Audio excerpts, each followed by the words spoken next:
महाराजा सूरजमल की वीरता के किस्से तो तमाम हैं, लेकिन मुगलों को नाको चने चबाने की कला उन्हें बेहतर तरीके से आती थी। अपने दुश्मनों को उन्होंने इतना खौफ भर दिया था कि वो उनके नाम से कांपते थे। महाराजा सूरजमल की वीरता ही थी कि उन्होंने अपने दौर में अपनी रियासत का राजस्थान और दिल्ली और पूरे उत्तर में विस्तार किया।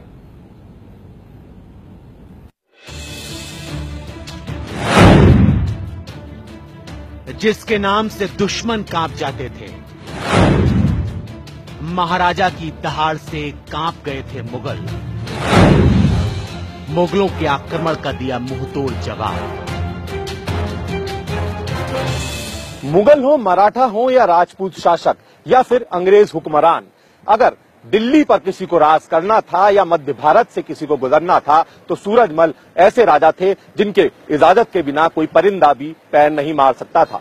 सूरजमल ने ऐसे कई अजय दुर्ग बनाए, जिसमें से लोहागढ़ किला एक ऐसा किला है जो आज तक अजय है, जिस पर कोई जीत हासिल नहीं कर सका।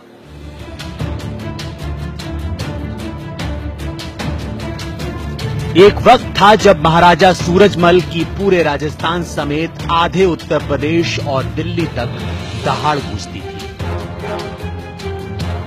क्या मराठे, क्या मुगल और क्या राजपूत, इन सब में महाराजा सूरजमल सबसे ज्यादा बलशाली सिद्ध हुए। राजा सूरजमल का जयसिंह रियासत के महाराजा जयसिंह से लगाव था, अच्छा रिश्ता भी था। जयसिंह की मृत्यु के बाद उनके बेटों ईश्वरीय सिंह और माधव सिंह ने रियासत के वारिस बनने के लिए झगड़ा शुरू हो गया। सूरजमल चाहते थे कि महाराजा जयसिंह की रियासत को उनके बड़े बेटे ईश्वरीय सिंह संभालें, लेकिन उदयपुर रियासत के महाराणा जगत सिंह जयसिंह के छोटे बेटे माधव सिंह को राजा बनाने के पक्ष में थे। ये मतभेद धीरे धीरे इतना बढ़ गया कि जंग के हालात बन गए और देखते ही देखते गद्दी को लेकर लड़ाई शुरू हो गई।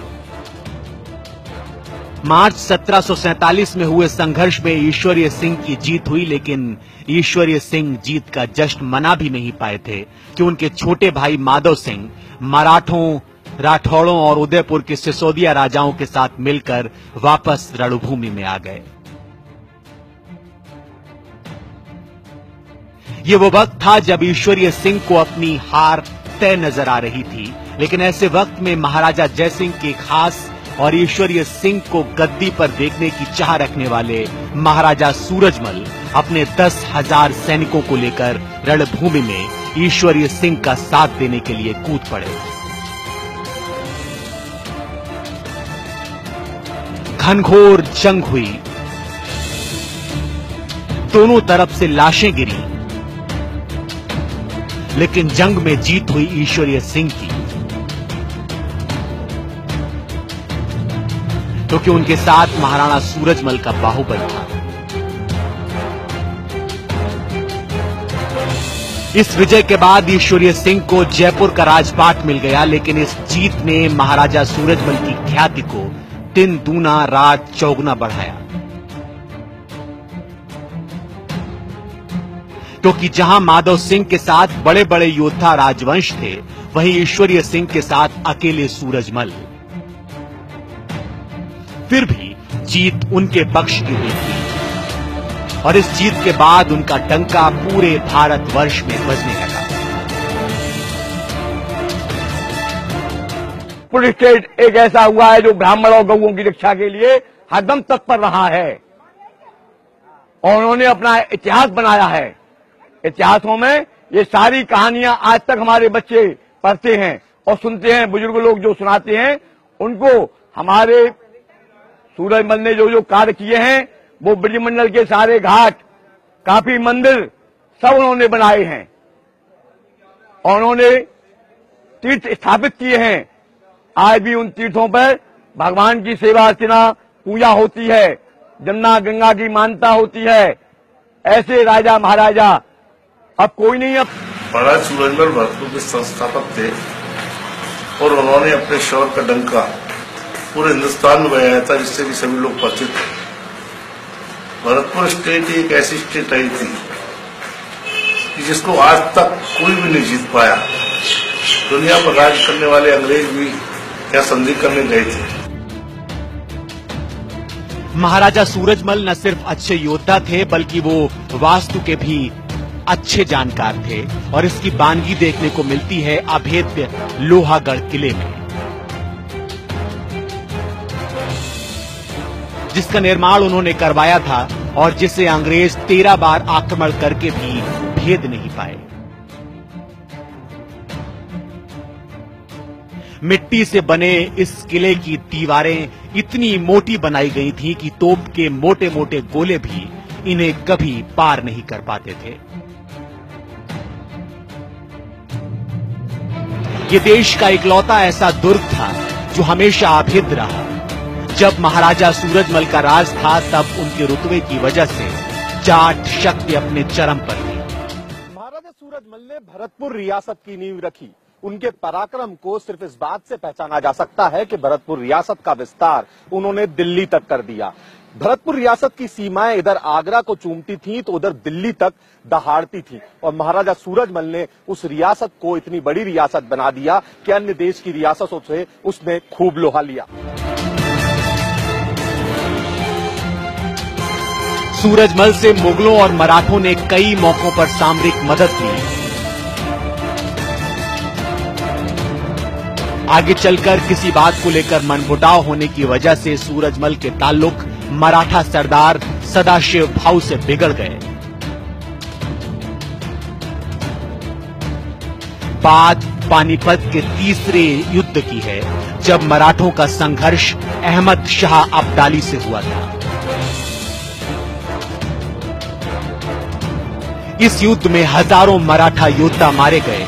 मराठों के पास रसद सामग्री भी खत्म हो चुकी थी। उस वक्त कहते हैं कि अगर मराठों के ताल्लुक सूरजमल से खराब न हुए होते तो इस युद्ध में उनकी हालत ये न होती। लेकिन बावजूद इसके उस वक्त का एक किस्सा मशहूर है।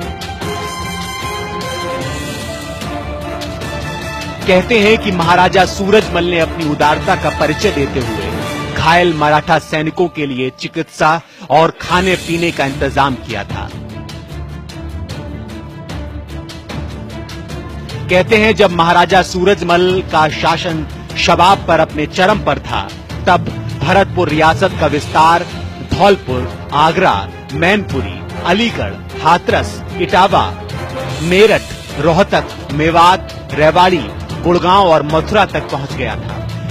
जिन्होंने आगरा व दिल्ली की नाक के नीचे भरतपुर में एक अलग व स्वतंत्र रियासत की स्थापना की, उन्होंने उसका विस्तार भरतपुर से लेकर धौलपुर, अलीगढ़, एटा, मैनपुरी, सिकोहाबाद, अलीगढ़, बुलंदशहर, मेरठ, सहारनपुर, रोहतक, बहादुरगढ़, अलवर, रेवाड़ी, गुड़गांव व निमराना और मेवात के अधिकतर क्षेत्र पर कब्जा कर लिया था। हर महान योद्धा की तरह महाराजा सूरजमल को भी वीर गति का सुख समर भूमि में मिला।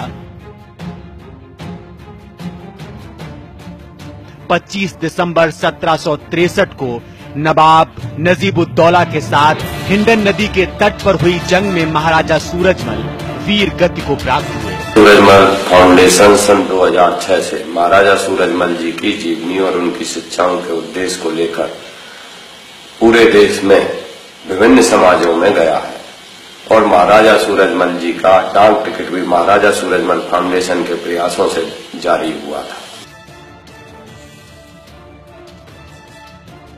लेकिन वो अपने पीछे जो शौर्य गाथा छोड़ गए हैं, आज भी जाट समुदाय उस शौर्य गाथा को याद करके गौरवान्वित महसूस कर रहा है।